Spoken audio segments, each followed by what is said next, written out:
হ্যাঁ বন্ধুরা, আমরা তো অযোধ্যায় গেছিলাম রাম মন্দিরে, তোমরা তো জানোই, ভিডিও দেখেছো। আর অর্ঘ্যদীপ এইটা নিয়েছে, গিয়েই সঙ্গে সঙ্গে কিনে নিয়েছে এই রামের মূর্তিটা। আর আমি নিয়ে এসছি, তোমাদেরকে দেখাচ্ছি বন্ধুরা। আমি নিয়ে এসছি এই অযোধ্যার ধুলো, অযোধ্যার মাটি ধুলো, এই যে নিয়ে এসছি বন্ধুরা, দেখো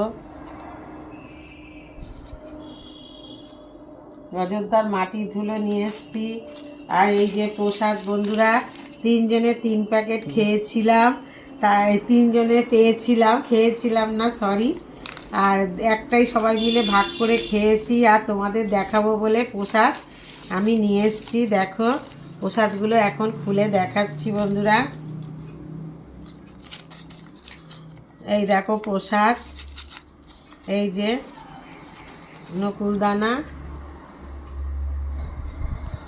তোমরা একটু খাও, তোমরা নমো করো।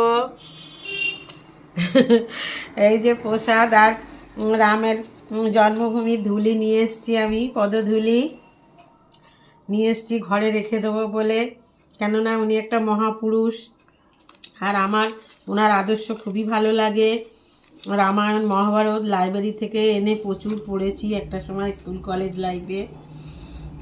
আর এই ভিডিওটা ভালো লাগলে লাইক শেয়ার সাবস্ক্রাইব করে দিও। জয় রাম।